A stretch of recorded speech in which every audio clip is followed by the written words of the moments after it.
ප්‍රේම සම්බන්ධතා එහෙම නැතිනම් මට දැනෙන්නේ හදවත සමග සම්බන්ධතාවයන් ගැන මීට පෙර වාගේ ජීවිතේ ප්‍රධාන ප්‍රේම සම්බන්ධතාවයන් දෙකක් මම දන්නේ මට පෙන්වන්නේ දෙකක් ඩීප් සම්බන්ධතාවයන් දෙකක් පෙන්වනවා. ඒ දෙකම ඔයාලගේ ජීවිතෙන් ඉවත් වෙලා තියෙනවා. හරිද? ඒ ඉවත් වීමත් එක්ක මොකද මේ පේන්නේ මේ ෆෙද එක අනිත් පැත්තට තියෙන්නේ. හරි? ඒකේ තේරුම තමයි මේ ඒ සම්බන්ධතාවයන් දෙකම විශ්වය විසින් නවත්තලා තියෙන විශේෂයෙන් මොකද විශ්වය විසින් ඒ කියන්නේ ඔයාට සුදුසු සහකරුවෝ හෝ සහකාරිය නොවේ ඉඳලා තියෙන. ඒ කියන්නේ ඔයාගේ පාර්ට්නර් මීට පෙර ඔයාගේ ජීවිතේ ඉඳලා තියෙන පාර්ට්නර් ඔයාට සුදුසු පුජ්‍යලයා නෙවෙයි කියලා තමයි කියන්නේ. මොකද එතන බවුන්ඩරිස් දාලා තියෙනවා. හරි මෙතන සම්බන්ධතාවයකුත් ඉවත් වෙලා තියෙන මෙතනත් බවුන්ඩරිස් ඇදලා තියෙනවා ඔයාලට. නමුත් ඒ බවුන්ඩරි එක ක්ලියර් කරගෙන ඔයාලට නව සම්බන්ධතාවයක් ලැබෙනවා. ඒ සම්බන්ධතාව විවාහයකින් කෙලවර වෙන සම්බන්ධතාවයක් කියලා තමයි පේන්නන්නේ. මොකද මේ ලයිට් එක තියෙන්නේ, එහෙම නැත්නම් මේ ලෑම්ප් එක තියෙන්නේ ඒ රින් එක ඇතුලේ. හරිද? නව ජීවිතයක්, නව ආලෝකයක්, ජීවිතේ නව පිටුවක්. හැබැයි මතක තබා ගත යුතු කාරණේ මොකද්ද ඔයාලා? ඔයාලගේ පෙර සම්බන්ධතාවන් වල හිතේ තියෙන paludu වීම. පෙර සම්බන්ධතාවයන් වල ඔයාලගේ ජීවිතේට කියන්නේ අතීතයේ තිබුණු සම්බන්ධතාවයන් ගැන අමතක කරන්න ඕනේ. නැතිනම් මේ ඔයාගේ මේ පටන් ගන්න එෆා එකක් එහෙම නැත්නම් මේ පටන් ගන්න සම්බන්ධතාවය මේ පටන් ගන්න විවාහ ජීවිතය තුළ යම් යම් අඳුරු පැතිකඩවල් ඇති වෙන්න ඉඩයි. මොකද ලයිට් එක එහෙම නැත්නම් ලෑම්ප් එක තියෙන වහාම එළිය කරන්න ඕනි. පෙර මේ කැඩුණු රෝස් ක්වාට් එකක්. හරිද? මේක හරියට මෙතන තියෙන හේතුව මේ සම්බන්ධතාවයන් ඒ පරණ අතීතයේ දේවල් අමතක කරන්න කියලා ඔයාලට කියන්නේ. අතීතය අමතක කරලා ඉදිරියට යන්න. මේ සම්බන්ධතාවය ඊටමත් පැහැදිලි අනිවාර්යයෙන්ම මේ තියෙන වී කඩලක් ශාස්ත්‍රීයකත්වයේ සංකේතවත් කරන්නේ ආදරය, ප්‍රේමය, විවාහ කොයි පැත්තේ වුණත් ජීවිතේ Tamanට ඒ සම්බන්ධතාවයන් ඉද යන්න පුළුවන්කම තියෙනවා. හරිද? ඒ කියන්නේ හරි ශාස්ත්‍රීයකත්වයක් තියෙනවා. ඒ වගේම තමයි බොහෝ දුරට මට පේන්න මේ සම්බන්ධතාවයන් තුළ භූමි මාරුවක් ඒ විවාහය සමග ස්ථාන මාරුවක් විදේශගත වීම මට පෙන්වන. මොකද බවුන්ඩරිස් තරණය කරලා යන මගක් තමයි මට පෙන්වන්නේ. හරිද? ඒ වගේම කිව යුතුම කාරණය ඊට පස්සේ yes විවාහ ජීවිතය තුළදී එහෙම නැත්නම් ප්‍රේම සම්බන්ධතාවය පටන් ගනිද්දී පටන් ගත්තට පස්සේ මම මේ කියන සම්බන්ධතාවය තුළ ඔයාලට ගමන් මාර්ග දෙකක් පැහැදිලි. මොන ගමන් මාර්ගෙ ගියත් නවාතන එකයි. ඒ කියන්නේ යම්කිසි ගමනක් ඔයාගේ අපි කියමු මැරේජ් ලයිෆ් එකේදී මොන හරි ඩිසිෂන් එකක් ගන්න වුණොත් එහෙම නැත්නම් ඔයාලගේ ෆෙයාර්ස් වලදී මේ අලුතෙන් පටන් ගන්න ෆෙයාර්ස් වලදී මොන හරි ඩිසිෂන් එකක් ගන්න වුණොත් ඔයාලට ඩිසිෂන්ස් දෙකක් තියෙනවා ගන්න. නමුත් බලන්න ඒ දෙකම එන් වෙන්නේ එකම මගකින්. ඒ කියන්නේ පැහැදිලි මගකින්. ඒක නිසා බය වෙන්න එපා. ළඟම තියෙන ඩිසිෂන් එක ගන්න ඈත තියෙන ඩිසිෂන් එකට වඩා. හරි? ඔව්.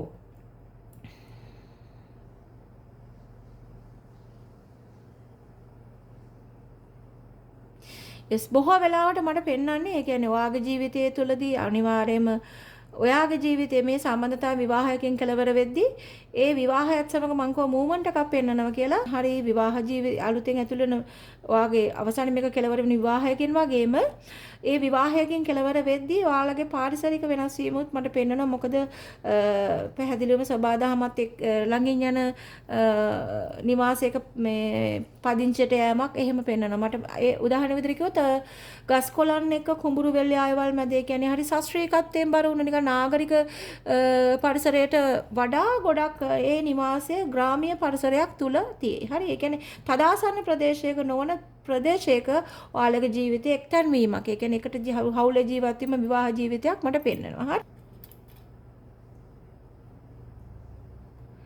ඔව් ඊළඟට මට කියන්න ඕන අනවශ්‍ය මිතුරන්ගෙන් මේ ඔයාගේ විවාහයත් එක්ක එහෙම නැත්නම් ඔයාගේ මේ සම්බන්ධතාව පටන් ගැනීමත් එක්ක ඔයාගේ ජීවිතේ අනවශ්‍ය ඒ කියන්නේ ළඟින් ඉන්න මිතුරයක් නිසා අමාරු වැටෙන ඉඩ තියෙනවා. ඒක නිසා ඒ ළඟින් ඉන්න මිතුරන්ට තමන්ගේ මේ තමන් අලුතෙන් පටන් ගත්ත ජීවිතයේ තියෙන සෑම දෙයක්ම කියන්න යන්න එපා. හරිද? සෑම සිටුේෂන් එකක්ම කියන්න ඔහුගේ ගතිගුණ ඔහු කවුද ඔහු මොන වගේ කෙනෙක්ද හෝ ඇයගේ ගතිගුණ ඇය කවුද මොන වගේ කෙනෙක්ද මොකද මේ ළඟින් ඇසුරු කරන මිතුරන් හෝ මිතුරේ නිසා මේ අපි කියන්නේ යම් සම්බන්ධතාවයන් වලදී වුණත් ඔයාගේ ජීවිතේට උනත් යම් මඩ ප්‍රහාරවල් එල්ල වෙන සිටුේෂන් එක වෙන්නේ. මොකද එයා ටිකක් හරි ස්ප්‍රෙඩ් කරන හැම දෙයක්ම එයා තව කෙනෙකුට කියන කෙනෙක්. හරිද? ඒ හින්දා මතක තියාගන්න යාළුවා මේ නිසා මඩේ වැටෙන්න හදන්න එපා. හරි?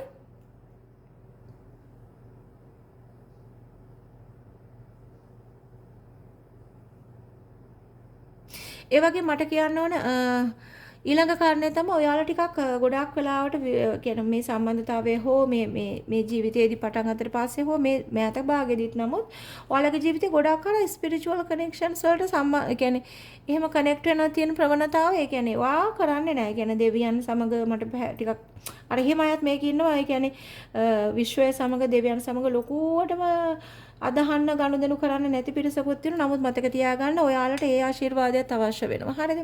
ඒ ආශිර්වාදයත් අවශ්‍ය වෙනවා. ඒක නිසා මතක තියාගත යුතු කාරණය අදහන්න කැමති දෙවි දේවතාවුන් වහන්සේලාගෙන් ආශිර්වාදය ප්‍රාර්ථනා කරන්න විශ්වයෙන් ආශිර්වාදය ප්‍රාර්ථනා කරන. එයාලා පිහිට වෙනවා. එයාලා ඉන්න ඔයාලගේ ජීවිතයේ එජ් එකේ. හරි? නමුත් එයාලගේ පිහිට ආරක්ෂාව ඔයාලට අවශ්‍යයි. මතක තියාගන්න. ඊළඟට තමයි බුද්ධිය පාවිච්චි කිරීම. ගොඩාක් අයට මට පේනවා මේ ප්‍රෙඩික්ෂන් එක ඇතුළේ ඉන්න අය බුද්ධිය පාවිච්චි කරන්න ටිකක් මැලිකමක් දක්වනවා. හරිද? පේන දෙයට වඩා හොඳට මතක තියාගන්න දේවල්. මේක දැන් ඔය හැම පොදුවේ මම කියන්නේ මේක ප්‍රේම සම්බන්ධතාවයක් විවාහ ජීවිතය සම්බන්ධතාව ගැන නෙවෙයි මම මේ දැන් කතා කරන්නේ. පොදුවේ මේ ප්‍රෙඩික්ෂන් එක බලනවාට දෙන ඇඩ්වයිස් එකක්. බුද්ධිය පාවිච්චි කරන ආඩුවේ ගොඩක් ඔයාලා. හරි දකින්න දේ විදියට තේරුම් ගන්න යන්න එපා. දකින්න දේෙන් ඔබට තේරුම් ගන්න කියන මැසේජ් එක එනවා. හරිද? මේ ක්ලියර් කෝඩ්ස් තියෙන්නේ දකුණු ඔයාට දැනෙන දේ. ඒ කියන්නේ ඔයා දකින්න දේ වෙනස්. හරිද? දකින්න දේ පැහැදිලිව දකින්න බුද්ධියත් පාවිච්චි කරන්න හැම ටෙස්ට් තියෙන්නේ. මතක තියාගන්න. ඒක ගොඩක් වෙලාවට සයිකික් මොන හරි දෙයක්. ඒ කියන්නේ යම් කිසි දෙයක් ඔයාගේ හිතට වැටහෙනවා නම් ඒ දේ ගැන ටිකක් හොයලා බලන්න. ඔයාට දැනෙනවා ඒක. හරිද? යමක් කර වෙද්දී යම් කිසි සිටුේෂන් එකක් වෙද්දී යම් කිසි දෙයක් වෙද්දී ඔයාට දැනෙනවා ඒක. අනිවාර්යෙන් ඒ ගැන හොයලා බලන්න කෙනෙක් එනවා. මොකද ඔයා ඉන්නේ ඒ ගැන බලන්න පැහැදිලි මානසික මට්ටමක ළඟ තියෙන දේ ගැන ඩිසිෂන්ස් අරගන්න. පේන දේ අනුව ඩිසිෂන්ස් ගන්න එපා ජීවිතේදී. ඒක මතක තියාගන්න. හරි?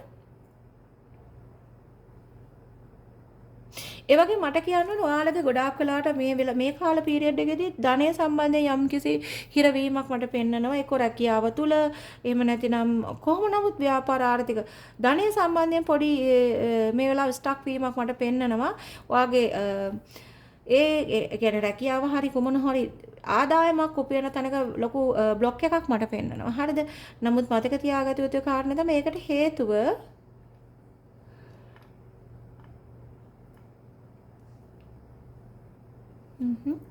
ඔයාගේ ඩිසිෂන්ස් ඔයාගේ ආර්ථිකය සම්බන්ධයෙන් ඔයාගේ රැකියාව තුළදී ඔයාගේ ව්‍යාපාර කටයුතු තුළදී අය ඔයා ගන්න තීරණ වේලාසනින් අනිත් අයට කියන්නේ ඇයි ඒ?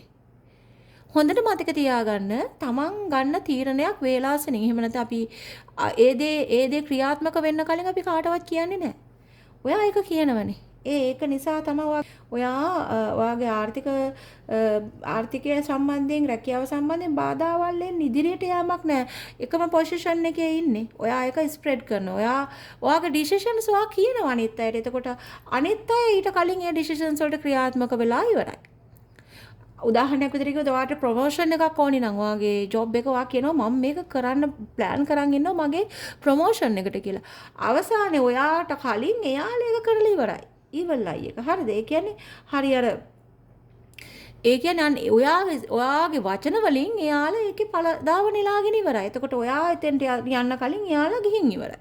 මතක තියාගන්න රැකියාව තුල, ව්‍යාපාර තුල කිසි මොහොතක තමන්ගේ කිසිම දෙයක් තමන්ගේ ඩිසිෂන්ස් තමන් ක්‍රියාත්මක කරන්න කලින් කිසි කෙනෙකුට කියන්න එපා. හරිද? ඒක තමයි ඔයාගේ ලොකුම හිරවීම කියලා මට පෙන්නන්නේ. හරි? ඒ වගේම ඒ සම්බන්ධ රැකියාව සහ ව්‍යාපාර මට මාරු කිරීමක් පෙන්නනවා. හරි මෙතෙක් කාලයක් බාධාවක් පිට බාධාවක් ආවත් නැවත වතා ඒත් මට මෙතනදී කියන්න ඕන රැකියාව සම්බන්ධයෙන් උනොත් කියන කුමන හෝ විදිහට ආර්ථිකය සම්බන්ධයෙන් වාට වෙන භූමියකට ස්ථාන මාරුවක් මට පෙන්වන රැකියාවට හෝ කුමන හෝ විදිහකට ස්ථාන මාරුවක් වාට ලැබේ බොහෝ වෙලාවට. හරි? ඒක මට 90%ක් ගාය පෙන්නනවා. මොකද දැන් ඇති මේ හිටිය කියලා දැනෙනවා. නමුත් ඒ යන ගමන් මාර්ගයේ චුට්ටක් ඔයාට ටිකක් up and downs තියෙයි. හරි නමුත් මතක තියාගන්න යන්නේ ඔයාගේ ජීවිතේ ඉහළ තැනකට අරන් යන තමයි පොඩ්ඩක් අර දෙයක් මාරු කරගත්තට පස්සේ කියන්නේ රැකියාව ස්ථානයක් වුණා හරි මාරු වුණාට පස්සේ යම්කිසි සිටුේෂන් එකක් හිර වුණ දෙයක් තියෙනවා. හරි